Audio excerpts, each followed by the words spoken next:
तो क्या आप एंड्रॉयड स्टूडियो यूज़ करते हैं? हाँ। और क्या आप एंड्रॉयड स्टूडियो में ऐप को डेवलप करते हैं? हाँ। और क्या आप एंड्रॉयड स्टूडियो का परफॉर्मेंस को इंक्रीज करना चाहते हैं? हाँ भाई हाँ।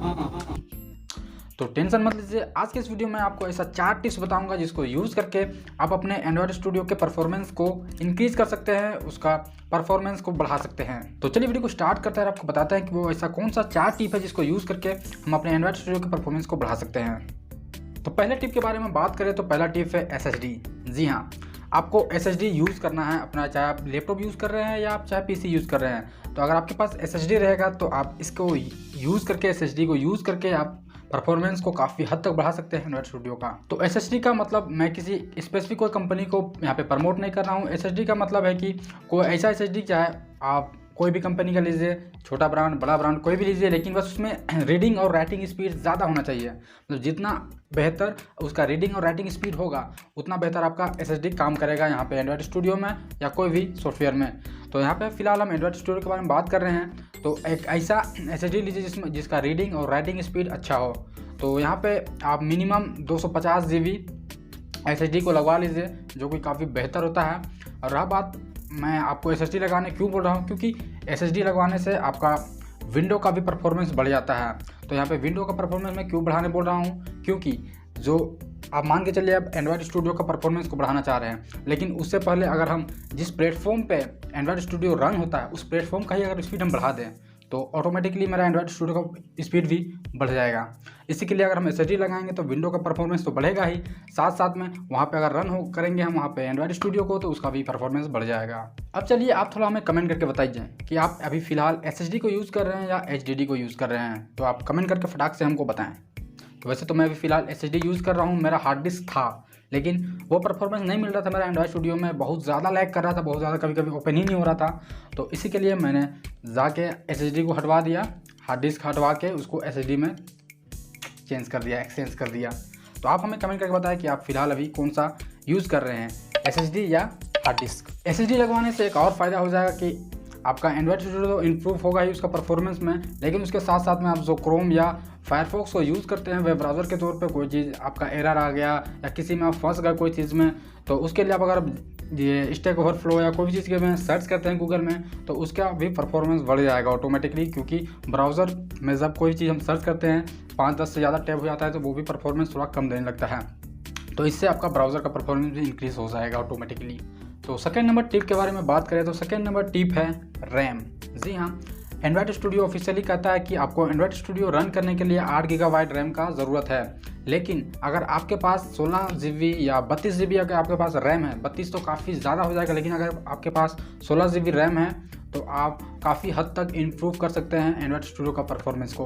क्योंकि एंड्रॉयड स्टूडियो में हम सिर्फ कोडिंग ही नहीं कर रहे होते हैं, हम सिर्फ प्रोजेक्ट पे या सिर्फ ऐप ही डेवलप नहीं कर रहे होते हैं, उसमें हम कभी कभी हमको ज़रूरत पड़ जाता है कि एंड्रॉयड का इमुलेटर भी हम रन करें, लेकिन इमुलेटर काफ़ी ज़्यादा रैम गेन करता है उसको रन करने के लिए। तो अगर आपके पास कम से कम 8 GB, तो वहाँ पे रिकमेंडेशन में है गूगल का साइट में, या गूगल खुद बोलता है कि 8 GB अगर आपके पास रैम हो तो चल जाएगा। लेकिन अगर आपको स्मूथली चलाना है, कहीं पे फंसे ना, कहीं पे कुछ नोट रिस्पॉन्डिंग ना आए, तो उसके लिए आपको अगर 16 GB का आपके पास अगर रहेगा रैम तो काफ़ी स्मूथली आपका एंड्रॉयड स्टूडियो चलेगा। तो रैम काफ़ी तरह से आपको फ़ायदा देने वाला है। आप चाहे वेब ब्राउज़र ओपन करें या म्यूज़िक सुने, मूवी देखें या बहुत सारा ऐप को अगर एक साथ में ओपन किए हैं तो भी आपके लिए फ़ायदेमंद होने वाला है। तो 16 GB रैम एंड्रॉयड डेवलपमेंट के लिए काफ़ी अच्छा है। तो 16 GB आप रैम को इम्प्रूव कर सकते हैं, अपना अपग्रेड कर सकते हैं अपने रैम को, अगर आपके पास 16 GB नहीं है तो आप हमें कमेंट करके बता सकते हैं कि आपके पास अभी फ़िलहाल कितना रैम है। अभी तो मैं अगर मेरी बात करूं, मेरा तो सबसे गंदा, सबसे ख़राब, सबसे कम मेरा ही रैम है, क्योंकि मेरे पास सिर्फ और सिर्फ 4 GB रैम है और 4 GB रैम में ही अभी मैं एंड्रॉयड स्टूडियो पे वर्क कर रहा हूं और कुछ सीखा भी हूं, कुछ प्रोजेक्ट भी बनाया हूं मैं एंड्रॉयड स्टूडियो में 4 GB रैम को यूज़ करके। लेकिन हाँ, एक बात ध्यान दीजिए कि 4 GB रैम में बहुत ज़्यादा क्रैश कर जाता है, अच्छा से रन नहीं होता है, लेकिन मैं उसके लिए SSD लगवाया हूँ, इसी के लिए मेरा थोड़ा सा चलता है कुछ हद तक अच्छा एंड्रॉयड स्टूडियो। तो थर्ड नंबर टिप के बारे में बात करें तो थर्ड नंबर टिप है अपडेट। आप अपने एंड्रॉयड स्टूडियो को जितना हो सके उतना अप टू डेट रखा कीजिए, चाहे प्लगइन हो गया, चाहे SDK हो गया, जो भी अपडेट आ रहा है उसको अपडेट किया कीजिए। जिससे कि होता है कि कभी कभी एंड्रॉयड स्टूडियो के लिए क्या बोलते हैं परफॉर्मेंस अपडेट लाता है, जिससे आपका जो एंड्रॉयड स्टूडियो है वो काफ़ी स्मूथली रन होता है। वो देख रहे हैं जितना पहले आज से 4 साल पहले 5 साल पहले जो एंड्रॉयड स्टूडियो को रन करने के लिए जितना आपका रैम, जितना आपका जीपीयू, जितना ग्राफिक्स चाहिए होता है उससे कम में भी हो जा रहा है। तो काफ़ी ज़्यादा इम्प्रूव कर रहा है वो अपने परफॉर्मेंस को। तो आप कम से कम जीबी में, कम से कम गीगाबाइट या कम से कम एसएसडी में, कम से कम स्टोरेज में, कम से कम कॉन्फ़िगरेशन में आप एंड्रॉयड स्टूडियो को रन कर सकते हैं। तो इस तरह से वो धीरे धीरे इम्प्रूव कर रहा है अपना परफॉर्मेंस एंड्रॉयड स्टूडियो का। तो इसी के लिए आप अपने एंड्रॉयड स्टूडियो को अप टू डेट रखा कीजिए। कभी कभी अपडेट में आता है परफॉर्मेंस इम्प्रूविंग, बग फिक्सिंग, या कोई ऐसा प्लगइन होता है जो कि यूज़ में नहीं होता है और इंस्टॉल रहता है एंड्रॉयड स्टूडियो में। तो कभी कभी अपडेट के साथ साथ में जो अनयूज़फुल आपका प्लगइन है, अनयूज़फुल आपका एसडीके है, उसको रिमूव कर देता है नेक्स्ट अपडेट में। इसी के लिए अपडेट करना बहुत ही ज़रूरी है एंड्रॉयड स्टूडियो को, अगर आपको उसका परफॉर्मेंस बढ़ाना है तो ये रहा टिप नंबर 3।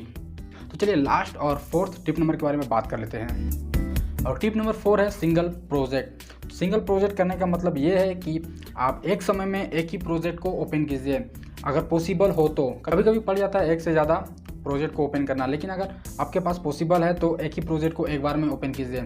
एक से ज़्यादा प्रोजेक्ट को आप अगर ओपन कीजिएगा तो परफॉर्मेंस डिक्रीज हो जाता है एंड्रॉयड स्टूडियो का, क्योंकि जो पूरा विंडो का परफॉर्मेंस होता है वो बट जाता है आपका 2 प्रोजेक्ट में, 2 वहाँ पे टैब में। इसी के लिए कोशिश किया कीजिए कि एक समय में एक ही प्रोजेक्ट को ओपन करें।